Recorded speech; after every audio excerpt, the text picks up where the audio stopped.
고 최숙현 선수와 관련한 가혹 행위가 속속 드러나면서 충격을 더하고 있습니다. 뒤늦게나마 관련 수사가 이루어지고 있지만은 책임져야 할 사람들은 여전히 자신들의 잘못은 없다는 입장입니다. 이번 일을 계기로 체육계 전반에 쇄신이 필요하다는 지적들도 많은데요. 제2, 제3의 피해자를 막기 위한 근본적인 대책들 어떤 게 있는지 지난 20대 국회 문화체육관광위원장이었던 안민석 더불어민주당 의원에게 들어보겠습니다. 안 의원님 안녕하십니까? 네, 반갑습니다. 안녕하세요. 네. 자, 먼저 최숙현 선수의 사망 배경을 놓고 아직까지도 지금 책임을 감독과 선수들이 인정을 하지 않고 있는데 말이죠. 이 사건의 심각성을 어떻게 보고 계십니까? 제가 17대부터 국회의원 생활하면서 주로 이 문화체육 교육이 부분에 있었거든요. 예. 그동안 여러 스포츠 폭력 사건이 있어 왔지만 이번 사건은 역대 스포츠 폭력 사건 중에서 가장 추악한 사건이다. 그렇게 기록될 것이다 저는 봅니다. 이유가 뭘까요? 첫째로 이 피해자의 진술이 사실이라고 그러면은 그 내용이 너무나 비인간적이고 마치 선수를 노예 취급하듯이 다루는 그러한 피해 사실이 너무 추악하고요. 두 번째로는 스포츠 단체부터 국가기관, 국가인권위원회까지 6차례에 걸친 선수의 살려달라는 이 제보와 이 민원을 이 기관들에서 다 묵살했다는 점이 도저히 상상할 수 없을 만큼 부끄럽고요. 세 번째는 선수가 사망한 이후에도 가해자라고 하는 복수의 선수와 지도자들이 말을 맞추고 이 사실을 은폐하고 거짓을 서로가 짜고서 역할을 분담하는 그러한 행태를 보고서 정말 너무나 추악한 스포츠 폭력으로 기록될 것이다. 그렇게 봅니다. 그러니까 총체적으로 정말 문제가 많다 이렇게 볼 수 있을 것 같은데요. 예. 일개의 사건이 아니라 지금까지 누적된 한국 체육의 구조적 문제가 예. 표출되었다고 보고 있습니다. 근데 지금 말씀하신 것처럼 이 가해자 측에서는 오히려 가족들에게 책임을 떠넘기고 있는 그런 모습을 보여주고 있어서 더 답답한 심정인데 그래도 오늘 아침 그 한 인터뷰를 보면 그 폭행을 했다고 하는 그 의혹을 받고 있는 선수 중에 한 명이 폭행을 시인을 했더라고요. 그나마 좀 이번 사건의 진상을 밝히는 데 도움이 되지 않을까 싶은데 어떻게 보세요? 네, 그 선수의 용기에 감사드리고요. 네. 이제 진실이 드러나는 중요한 이제 계기가 이제 될 것입니다. 그런데 이 사건은 애초에 2월 6일 날 경주시에 이 민원을 최 선수의 아버님이 제기하면서 시작된 거거든요. 예. 그런데 그 사건의 내용을 보면은 진지하게 가해자들이 구속 수사 정도가 됐을 정도 수준이라고 저는 보고 있거든요. 그런데 이렇게 방치한 결과 이 가해자들이 2월 달부터 이 사건을 은폐하고 조작하기 위해 가지고 말을 저는 맞춰왔다고 보고 지금 현재 뭐 팀 닥터라고 하는 분이 지금 행방이 묘연하다고 되어 있지 않습니까? 예. 이것도 역시 가해자들 간에 사진에 짜맞춘 각본에 의해서 이렇게 될 가능성이 많고요. 그 팀 닥터라고 하는 분을 지명수배해서 신병을 확보를 해야 된다고 봅니다. 그리고 감독이라는 분은 지금 현재 드러난 것을 보더라도 충분히 저는 구속 수사를 해야 되는 그런 정도의 심각한 사안이라고 보고 있습니다. 예. 네. 지금 감독과 그리고 말씀하신 팀 닥터라고 하는 운동 처방사 같은 경우에는 이 둘 사이에 금전적인 고리 관계도 있는 것으로 이렇게 지금 얘기가 전해지고 있는데요. 체육계에서도 이런 금전적인 그 관행 이런 것도 좀 악폐로 지금 지적되고 있는 것 아닙니까? 그러한 감독과 운동 처방사 그리고 선수들 간의 커넥션 그리고 금전적인 거래 그런 거는 이제 수사를 통해서 밝혀질 거라고 보고요. 네. 단지 이 사건에 대한 일차적인 책임이 있는 이제 대한체육회가 또 체육인들이 선수 사망하고 장례식 이후에 골프장에 모여서 골프 행사를 했다는 그런 보도가 있지 않습니까? 네. 그만큼 이 사건을 바라보는 체육계, 대한체육회의 안일한 인식을 적나라하게 보여주고 있는 것이죠. 네. 뭐 정말 이런 사건이 터질 때마다 전반적으로 체육계를 들여다봐야 된다 뭐 이런 얘기를 많이 하지만 그럼에도 불구하고 지금 이번 사건도 보면은요 뭐 감독의 왕국이었다라고 표현할 정도로 상당히 강압적인 분위기였다고 하거든요. 그런 그 어떤 체육계 관행 문화라 그럴까요? 이런 것들이 뿌리 뽑기가 쉽지 않은 것 같습니다. 맞습니다. 이 선수와 지도자의 관계는 거의 주종적인 그런 관계예요. 예. 감독이 이 선수의 출전 권한이라든지 상급 학교 진학, 심지어 실업팀이나 프로팀 또 대학에 보내는 절대적인 권력을 가지고 있고 이 권력에 저항을 하는 순간 그 세계에서 살아남을 수가 없는 것이거든요. 네네. 그래서 이 절대적인 권력을 가지고 있는 감독의 자질과 인권 인식이 부족한 이런 상태 그리고 이러한 사건을 계속 재발하는 것을 허용하는 이런 환경과 구조적인 이런 문제 이걸 전체적으로 보면서 감독의 개인의 문제 또 우리가 잘 개설을 해야 되고 그다음에 이런 개인을 있게 한 구조적인 문제를 정확하게 구조적 진실을 잘 파악을 해서 이 구조적인 문제를 해결을 해야지 네. 이 개인의 문제도 동시에 저는 풀릴 수 있다고 보는 것입니다. 근데 이제 많은 분들이 이제 안타깝게 생각하는 것이 이 선수가 이제 사망하기 전에 여러 기관에다 진정을 하고 수사도 의뢰를 했어요. 6군데나 되는 뭐 검찰과 경찰 포함해서 경주시청, 뭐 대한체육회 모두 얘기를 했습니다만은 어떤 벽 같은 것을 느꼈던 것 같아요. 아무도 자기의 얘기를 들어주지 않는다라는 절망감이 있었던 것으로 보이는데 체육계에 그런 식의 어떤 카르텔이나 벽이 있는 것 아닙니까? 이게 이제 구조적으로 이 체육계를 대표하는 이제 대한체육회를 지지하고 있는 기본적인 조직의 목표와 가치가 유신 체제에 형성되어 있는 이런 것입니다. 즉 말하자면은 승리지상주의를 있게 하는 여러 가지 제도들이 있죠. 특기생 특립학 문제, 네. 또 메달 따면은 군대 면제해 주는 이런 제도, 또 메달 따면은 연금을 주는 제도라든지 소년체전 이런 것들이 유신 체제의 유산이거든요. 사실 이런 제도는 과거 사회주의 국가에서 있었던 제도입니다. 전 세계에서 어느 나라도 시행하고 있지 않은 이러한 구사회주의적인 스포츠 제도, 유신 체제가 21세기에 작동하고 있는 것이죠. 이 핵심 이데올로기가 승리지상주의 이데올로기거든요.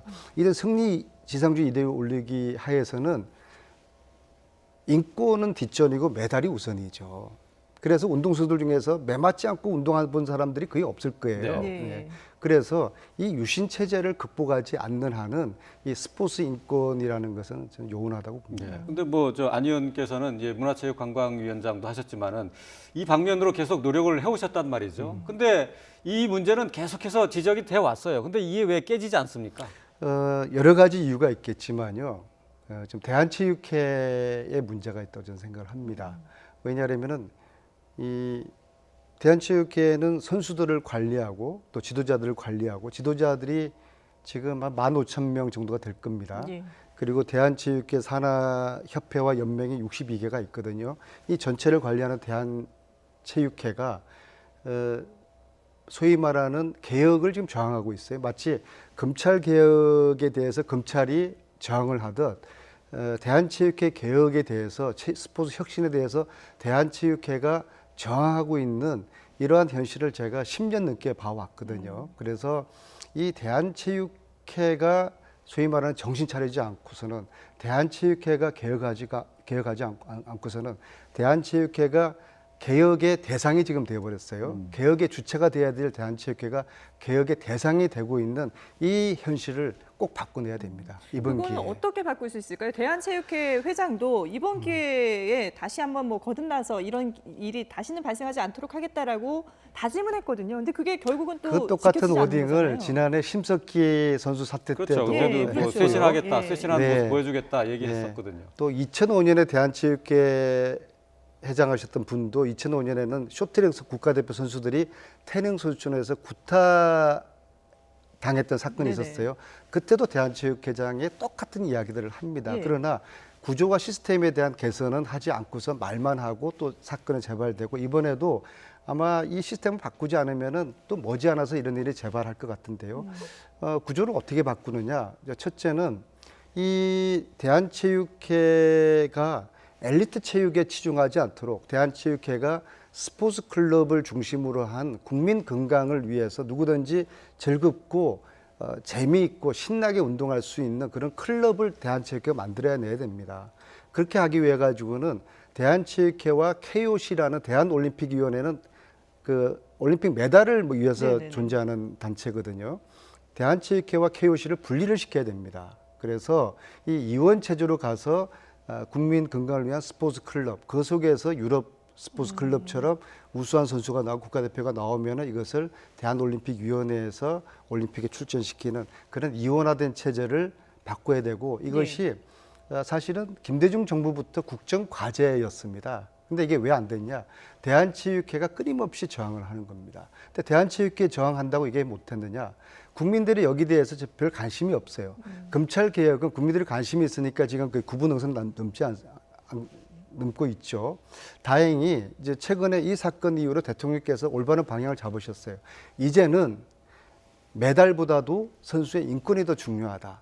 선수들을 때리고 따는 메달은 가치가 없는 것이다. 방향을 잘 잡으셨습니다. 그런데 메달을 우선적인 가치를 주는 대한체육회 이 목표, 이 단체의 성격을 그대로 두고서는 메달보다 인권이 더 중요한 시대를 우리가 열 수가 없는 것이죠. 그래서 대한체육회와 KOC 분리가 1차적인 목표고, 그리고 대한체육회가 스포츠 클럽을 육성하도록 해야 되는데요.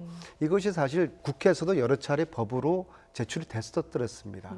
그런데 이것이 번번이 통과를 되지 못했는데, 그것이 이제 대한체육회가 반대하고 저항을 하니까, 그리고 이것은 정부에서도 지금 현재 문재인 정부에서도 끊임없이 권고를 하고, 지난해 정부 산하의 스포츠 혁신위원회를 만들어서 혁신 권고안을 만들었거든요. 거기서 최종적으로 7번째 마지막 결론에 해당되는 스포츠 혁신 권고안의 핵심적인 내용이 대한체육회와 KOC를 분리해서 대한체육회는 스포츠 클럽을, KOC는 엘리트 체육을 그렇게 권고를 하고 있습니다. 그런데 이것을 대한체육회가 거부하고 있는 것이죠. 네. 뭐 이런 문제들까지 포함해서 지금 이제 뭐 대한체육회에도 거듭나야 되지만 또 선수들을 실질적으로 보호할 수 있는 그런 법도 마련이 돼야 되는 거잖아요. 근데 지금 보면 20대 국회 때 운동선수 보호법이라고 해서 이제 의원님이 직접 발의를 하셔서 이게 국회를 통과하는데 1년이 걸리긴 했습니다만 그래도 어쨌든 다음 달부터 이제 시행이 되지 않습니까? 어떤 내용인지 좀 얘기를 해주시죠. 첫째는 이제 선수들의 인권을 이제 보호하고 또 네. 선수들이 신고하게 되면은 조사할 수 있도록 그런 기능을 가지고 있는 스포츠 윤리센터를 이제 만든다. 그리고 피해 선수들을 보호할 수 있는 제도적 장치를 이제 만들었고요. 그런 이런 몇 가지 이제 선수들의 인권을 보호하기 위한 그런 내용들이 이제 들어가 있죠. 그래서 스포츠 윤리센터가 이제 다음 달에 이제 출범을 하게 이제 되는 것입니다. 그 스포츠 윤리센터가 아마 뭐 핵심적인 내용일 것 같은데 말이죠. 좀 더 자세히 좀 설명해 주시죠. 이제 선수들이 지금까지는 이번 최 선수 케이스도 나타났지만은 피해를 당했을 때 어디다 신고를 해야 될지 모릅니다. 그리고 나의 신변을 보호받을 수 있을까 두렵죠. 그리고 이게 처벌이 제대로 될 수 있을까 염려가 되죠. 그래서 지금 현재는 국가인권위원회에서도 스포츠 인권특별조사단이 있습니다. 한 10분 정도의 조사단이 활동하고 있고요. 대한체육회에서도 스포츠 클린센터의 인권센터에서 이 일을 담당을 하고 있고요. 여기는 3분의 전직 경찰관과 3분의 상담사가 있고요.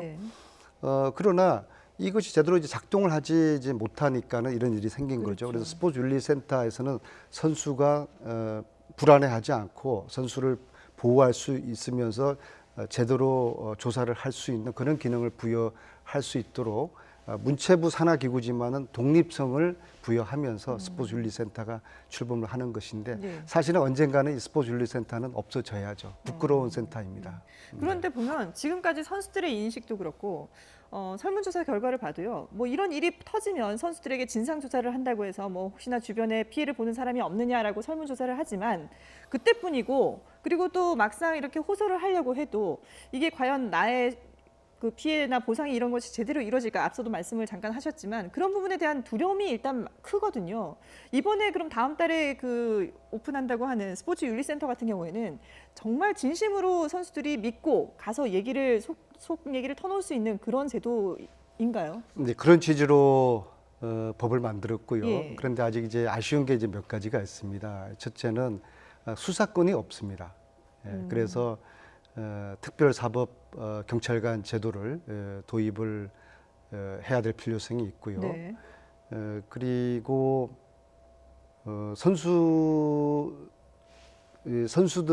선수가 제보를 했을 경우에 가해자가 알게 되지 않겠습니까? 그래서 가해자와 피해자를 분리를 시켜야 되거든요. 이제 분리를 시켜서 피해자에 대한 심리적인 지원, 또 법적인 변호사도 구해주고 그런 법적인 지원도 해야 되는데 그런 내용이 빠져 있어서 그런 부분을 좀 보완을 해야 될 것 같습니다. 그리고 또 한 가지는 이거는 이제 현장에서 많이 요구를 하는 것인데요. 네. 이 스포츠 폭력이라는 거는 과거에는 뭐 관중 앞에서도 감독이 선수를 뺨 때리고 그런 일들이 비일비재했는데 네. 요즘은 주로 라커룸에서 이루어지고요. 학부모 앞에서도 선수들을 구타했는데 요즘은 보이지 않는 곳에서 이루어졌기 때문에 네. 이것이 제보와 신고 없이는 이것을 발견하기 어렵습니다. 그래서 스포츠 인권 암행 제도가 도입될 필요가 있어요. 그래서 암행 의사처럼 전국을 밤낮으로 다 다니는 겁니다. 네. 예, 그리고 그 풀을 잘 그 훈련을 시켜서 교육을 시켜서 그래서 암행 의사처럼 스포츠 폭력을 발견해서 응징할 수 있도록 하는 암행 제도 이것도 저는 필요하다고 생각을 합니다. 네. 앞서서 안 의원께서 그 대한체육회의 이 변화에 대한 거부가 상당하다라는 것을 말씀해 주셨는데 대한체육회 외에도 각각 스포츠 종목마다 인맥으로 또 그리고 학맥으로 이어지는 그 연줄이 강하고 또 이것 때문에 많은 문제가 파생되고 있는 상황 아닙니까? 근데 본질적 문제는 뭐 어느 조직이든지 우리나라의 단체가 다 인맥으로 연결돼 있죠. 네. 근데 스포츠의 인맥, 스포츠 조직은 이 조직과 인맥 존재 이유가 1등 지상주의, 승리 지상주의를 목표로 한다는 거예요. 2등은 필요가 없는 그런 것이죠. 그것이 구조화된, 제도화된 체제로 오래전부터 진행돼 왔기 때문에 네. 아니, 메달 따려고 하면은 뭐 선수 뭐 맞아도 되는가? 이번에도 그랬거든요. 신고를 했더니 선수 아버지한테 선수가 뭐 맞을 수도 있지 않는가? 왜? 메달을 더 따기 위해서, 좋은 성적을 하기 위해서 그러한 구조화된 이런 우리의 패러다임을 깨야 되는 것이죠. 그래서 이번 이 일을 계기로 올해 2020년이지 않습니까? 2020년을 스포츠 인권 원년의 해로 만들어서 구조를 바꾸고 또 대한체육회가 이제 더 이상 이 개혁을 반대해서는 안 됩니다. 대한체육회는 스포츠혁신위원회가 제시한 7가지 혁신안이 있거든요. 이 혁신안을 수용하겠다는 약속을 이번 기회에 해야 됩니다. 네. 예. 근데 뭐 그런 그 인권에 대한 인식 변화가 사실상 이게 하루아침에 바꾸기는 쉽지 않지 않습니까? 뭐 말씀하신 그런 스포츠 관련된 법들도 지금 제정을 하고 노력을 기울이고는 있지만 그럼에도 불구하고 이런 사건들이 계속해서 반복되는 걸 보면 그동안에 우리 그 법이나 시스템을 아무리 만든다 하더라도 그걸 또 집행하는 사람들이 의식이 바뀌지 않으면 결국은 또 솜방망이 처벌에 그칠 수도 있거든요. 이런 부분은 어떻게 해결을 하실 생각이신가요? 그러니까 옳은 말씀이신데요. 구조와 인식, 구조와 개인은 동전의 양면인 것이죠. 승리지상주의 이런 이제 이데올로기와 이런 그 구조가 폭력화된 그런 지도자들을 또 만들어내는 것이죠. 네. 그런데 말씀하신 이런 앞으로 잘못된 제도를 개선해 나가는 집행기구가 대한체육회입니다. 예. 대한체육회가 올바로 서겠다는 각오를 다지지 않는 한은 아무리 정부가 처방을 하고 대통령께서도 지금 수차례 말씀하신 거 아니겠습니까? 대통령께서도 지난해 심석희 사건이 발생했을 때 아마 역대 대통령께서는 뭐 인권변호 출신이시니까 팔을 걷어붙이고 나셔서 다시는 이런 일이 없도록 하라라고 당부를 몇 차례 하셨거든요. 네. 이번에도 지금 그렇게 말씀을 하시거든요. 그런데 대통령이 아무리 개선해라고 그래도 정부가 아무리 바꾸려고 하더라도 이 주체가 되는 집행기관인 대한체육회가 뒷전이면은 스포츠 인권에 관심이 없으면은 이것은 또 소나기 피해가는 그런 또 사건이 되는 것입니다. 그래서 반드시 이번 기회에 대한체육회가 개혁이 돼야 되고 대한체육회도 이제 더 이상 이 개혁을 거부해서는 안 된다. 예. 뭐 어쨌든 뭐 늦었지만은 경상북도에서도 스포츠 인권 침해 조사단을 설치해서 전수 조사에 나선다고 하는데 말이죠. 이제 각 기관들끼리 유기적으로 협조를 해야 될 것 같은데 말이죠. 앞으로 더 어떤 조사들이 더 필요하다고 보십니까? 먼저 이 선수들이 저는 입을 지금 다 맞춘 상태라고 봅니다. 네. 그리고 저는 2월 달에 우연히 우리 최 선수가 김 감독에게 보냈다는 반성문을 제가 보게 됐어요. 네. 저는 그 반성문이 가짜 반성문, 감독의 강요에 의해서 쓰여졌을 반성문 일 가능성이 크다고 보거든요. 이미 2월 달부터 이 사건을 조작하고 은폐하기 위한 가해자들의 조직적인 그런 시도가 있었다. 네, 그렇게 그 반성문에는 어떤 내용이 쓰여 있던 건가요? 본인이 잘못했다는 거예요. 훈련을 게을리하고 이렇게 문제를 일으켜서 네. 죄송하다는 그런 반성문이에요. 네. 선수는 이미 그 당시 시점이 연맹에도 철인 3종 연맹에도 알렸고 경주시청에도 알린 상태에서 선수가 감독에게 그런 반성문을 쓸 가능성은 저는 낮다고 보거든요. 네네. 그래서 이러한 지금 조작돼 있는 조직적인 이 카르텔을 지금 깨야 되는 것인데 그것은 수사기관의 몫이라고 봅니다. 예. 지금 또 청문회 추진 얘기도 나오던데요. 실제로 뭐 구체적으로 추진하고 계신 건가요? 청문회는 더불어민주당이 지금 제안을 한 것이고요. 네. 지금 통합당의 답을 기다리고 있습니다. 청문회를 통해서 또 국회 차원의 진실규명은 돼야 되겠죠. 근데 네. 사실은 진실규명 차원은 이제 수사기관에서 더 정확하게 할 수 있을 거라고 보고요. 청문회가 이루어진다고 그러면은 이런 스포츠 폭력을 끊임없이 있게 하는 대한민국 스포츠의 구조적 진실에 대한 이 불편한 진실인 것이죠. 우리가 유신 체제의 이 스포츠판을 지금 골격으로 하고 있는 구조적 진실에 대한 그런 실체 규명을 하고 또 대안 위주의 그런 청문회가 되기를 바라겠습니다. 네. 자, 지금 뭐 문체부에서는 최윤희 차관을 단장으로 해서 특별조사단이 이제 꾸려져 있고요. 지금 활동을 하고 있는데 말이죠. 여야가 힘을 합쳐서 지금 뭐 안민석 의원이 통과시킨 그 법안 외에도 추가로 더 필요한 법안들이 있지 않을까 싶어요. 어떻게 보십니까? 사실은 제가 볼 때는 대안은 다 나와 있습니다. 예. 특히 네, 지난해 스포츠혁신위원회에서 권고한 7가지 거기 내용의 핵심이 운동선수의 학습권을 보장하기 위한 조치, 대안이 있고요. 네. 그다음에 인권을 보호하기 위한 그런 조치들, 대안들이 있고요. 시스템 대안들도 포함되어 있고요. 대한체육회와 KOC 분리하라는 대안도 있고요. 이 권고안을 정부와 대한체육회가 제대로 실행만 하면은 예.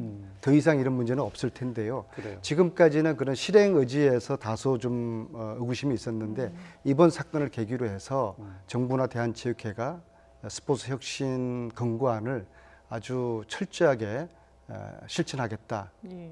그런 약속을 해야 된다고 봅니다. 예, 알겠습니다. 스포츠계의 폭력을 뿌리 뽑기 위해서는 결국은 대한체육회가 변해야 된다. 이렇게 정리를 하도록 하겠습니다. 네, 지금까지 안민석 더불어민주당 의원과 함께했습니다. 오늘 말씀 잘 들었습니다. 네, 감사합니다.